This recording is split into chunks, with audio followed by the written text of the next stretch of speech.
Okay, so in my last video, I talked about, the 4 people that I got spiritually downloaded that are the ringleaders of this human trafficking ring. The woman, they're like, the woman's not American. She's not American. She's very pretty. And I'm getting with blonde hair. She looks cold as ice, though. She's very pretty. And people are like, her beauty is dark because she looks cold as ice, because she is. Anyway, so the other 2 people I'm getting, again, they're men. They're very successful. One of them is like extremely handsome. And he's the one that has a lot of charisma.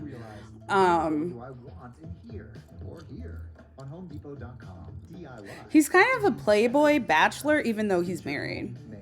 And the wife is staying with him because he's rich. She doesn't know where the money's coming from. His family doesn't know where the money's coming from. The wife has an inkling that it's something dark, but she doesn't want to ask. So that way she can stay in denial and not admit that her husband is into some shady ass shit. That denial, man. It can be strong as hell. The other guy is a bit above average looking. I'm getting he's like older, possibly late 40s, early 50s. And I'm getting his kids are grown. He's in it for the money. The other guy, the handsome bachelor type, he is in it for the lust. He doesn't participate with children. He just participates with women, which is better, I guess. But it's like, you're still trafficking women against their will. But he has like a special one, and he's going to try and get an apartment for her. I'm getting she's going to make a run for it. Which, good for her. Because she's like, I have him eating out of the palm of my hand. And he doesn't even realize it. Because again, many of these people are arrogant as hell. They are classic narcissists. Never taking responsibility for their actions, thinking that everything they do is fine. Everyone's wrong. They're right always. He's like that. And the older guy is like that under the surface. It's a little bit harder to get to his dark side because he has a very, I'm getting polished persona. A very polished persona where he's this congenial dad, just a regular dad with money. So he was, the weird part is that he was really invested with his kids when they were growing up. Would go to their baseball games, whatever, would go to their recitals because, again, these people are filthy rich. So I'm like, I highly doubt they were on soccer teams or whatever. Maybe they were on a club of rich people that will be owning sports teams, something like that. But he was very involved with them. He made sure that they were raised right. They have good morals. It's so weird. It's so weird. And I'm getting, if his family were to find out, they would have a really hard time accepting this. But at the same time, on a much deeper level, they were like, Dad was always a little dark. He always had, this anger bubbling that was right underneath the surface. And we knew just not to push it. So his family lived in low-key fear. They were in denial about it. They were just like, I don't know, I don't know why I'm walking on eggshells. I don't know why I'm tense. And then if Dad was in a good mood, oh, okay. things are good. And when he wasn't, everyone scattered and everyone was like very tense in their rooms, even the wife. I'm getting a wife and 2 kids because his anger was very explosive and sometimes it got physical. They never called the police because he instilled in all of his family the need for a perfect image. So never had any police calls because, again, they're filthy rich, so they probably don't have neighbors very close by.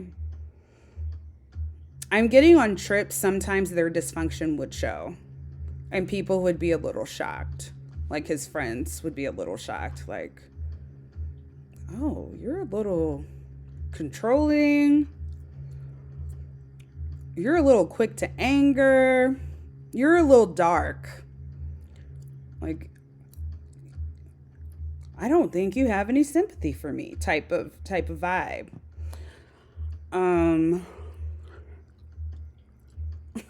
This is so wild. Yeah.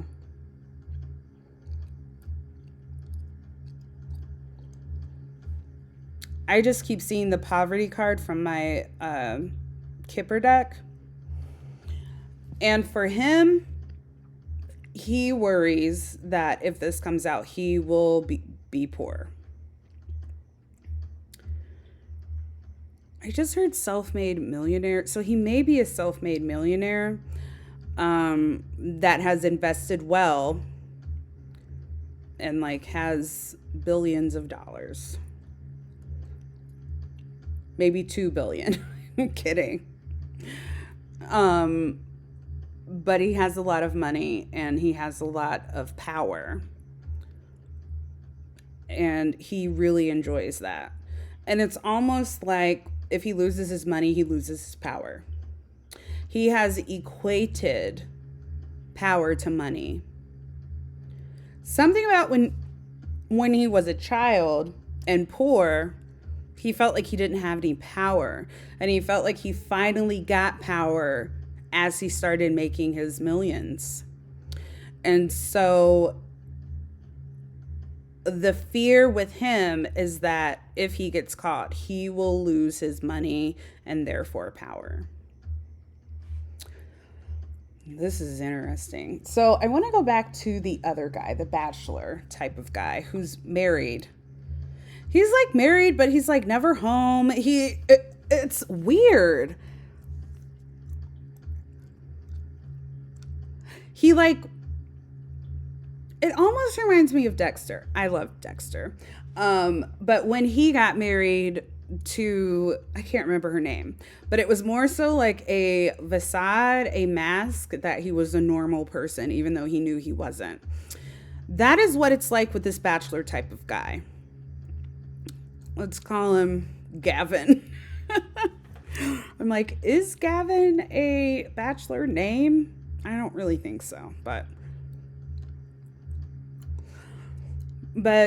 yeah, let me think of another name. I don't like it. David. Let's say David here, Davy boy. For him, he does not have a fear of getting caught. He is very egotistical.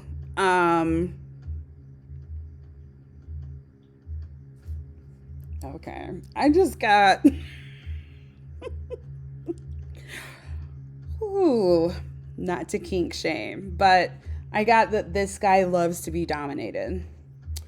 And it takes a lot for him to be dominated because it's all about trust for him. And so the fact that he has this trafficked woman who's like the perfect dominatrix for him, he trained her to be. So he thinks this is like an authentic relationship, but it's not. Like this girl is like, I will do whatever to get out of this, which is understandable. So, but he's like, I think we have a real connection, which I'm like, are they karmic? Is this a karmic relationship? It might be. I'm not getting a yes or a no. So karmic relationships are typically very tumultuous, up and down. And the ultimate goal of a karmic lesson is to learn something on your soul's life goals that you set out and write down before you incarnate. It might be a karmic lesson. But more importantly, it is just a really good illustration of what someone who is in captivity, abused, and neglected will do to get out. I'm getting she may be Swedish. The wife has some sexual trauma as well, and so she personally likes their relationship because he does not come to her for sex anymore, which I understand. As a sexual abuse survivor, I have had times where I'm very avoidant of sex, and then other times where it is like almost like an addiction. I never would say that I had a sex addiction, though. Like, no. But it was very compulsive is, I guess, the meaning. And for her, she's like, I have this husband, I have this beautiful facade, I have the perfect looking family. I kind of don't care that he's out of town all the time. But she knows that he's seeing someone. She is also, like I said in the last video, she's definitely in denial about where their money comes from. She knows that he is into something despicable, but she doesn't want to admit it to herself. Because then I just heard, then it's like, I married my father. So potentially her father was her abuser. And so I understand that need for denial, though. I really do, after I've done some deep shadow work this past week. It is definitely a necessity for us trauma survivors. So I get it. But I want to be like, girl, please wake up and see the light. Like, if you divorce him, you could take half of what he owns. I'm getting there in California, or in a state where, I don't know divorce laws, but in a state where she would be entitled to half of everything. And she would still be really well off. Yeah. She would be really well off. But she kind of likes this lackadaisical, carefree life that she's built for herself, where she doesn't have to face anything. She feels, that's why she doesn't want to get a divorce. She doesn't want to be alone, because for her, being alone means you have to face yourself, and she can't tolerate that. I'm getting, when she was alone in the past, she would dive into different addictions. Maybe that's why I was like, sexual addiction. Then I was like, no. But for her, it would dive into some kind of addiction. Again, addictions for people with trauma is a way of escaping our trauma and pain. It's a very natural, I hate to say natural, but it's like a very natural reaction to being traumatized. It really is. And I wish more people knew that. But yeah, she's a little kinky too.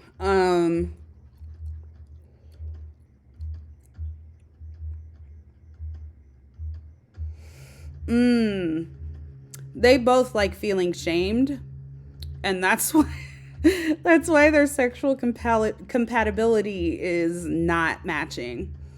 He's secretly, like, on the surface, he looks like he is a very confident alpha male, but he's not. And so that's why their sexual compatibility is very off.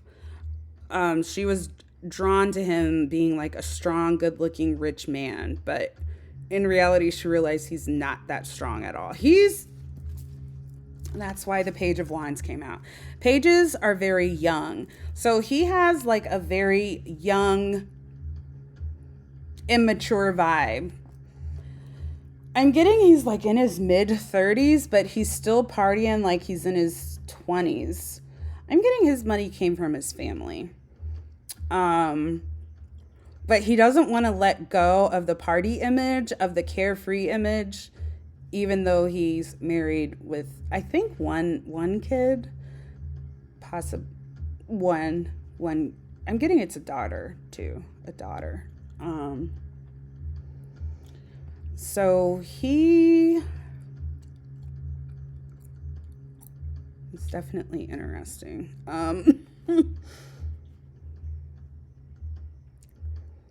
I'm looking at the tarot cards that came out.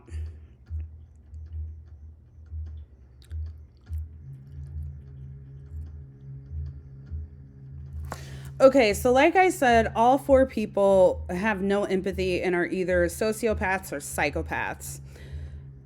I'm getting with the Bachelor, he may have killed one of the women. And that got him in huge trouble. Huge trouble with the faction, with the organization rather. And I'm getting that from this 9 of Cups card. Because this woman looks like she's about to be pushed underwater. Okay, it was when he was in his 20s. So he possibly late teens. There was a woman who laughed at him when he said like, "Can you dominate me?" He asked for something specifically. I don't know what. And this woman laughed at him and he got so angry that he killed her. And it was covered up, of course. I'm getting his dad got him out of that. His dad is very similar to him. His dad is very similar to him.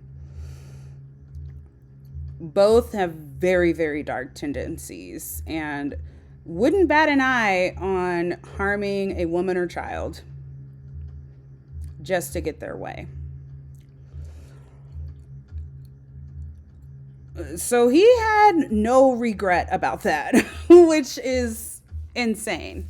He had absolutely no regret about this poor woman that he killed. And I'm getting it may have been someone he was dating.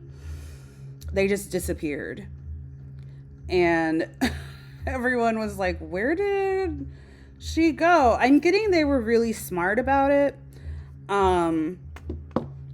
But they were really smart about it, but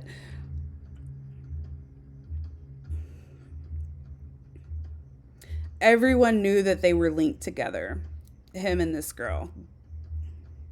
I never did come up with another name for him. Oh, David. David and this girl. I'm getting everyone knew that they had dated, but by the time she had died, it was old news. They had already broken up. So, like he said, "You're going to regret laughing at me. You're going to regret it." And she was like, whatever.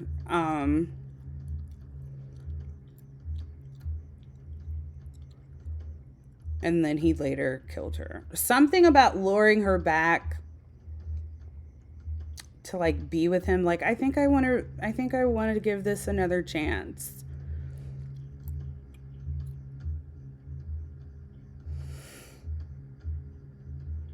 Hmm.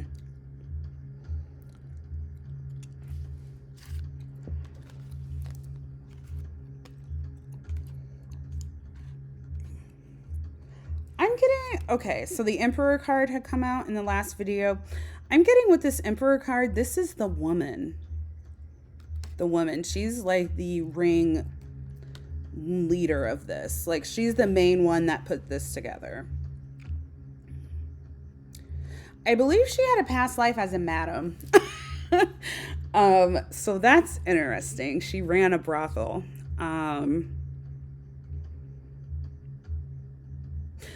With each lifetime, her sexual depravity just keeps getting worse and worse. Not better and better. And that's something that she's meant to learn. But again, she's not learning it.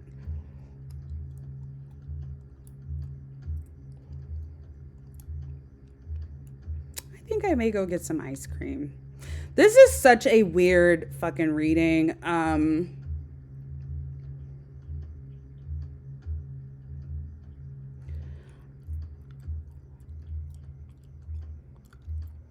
These people are weird and dark and evil as hell. And they hide behind their money.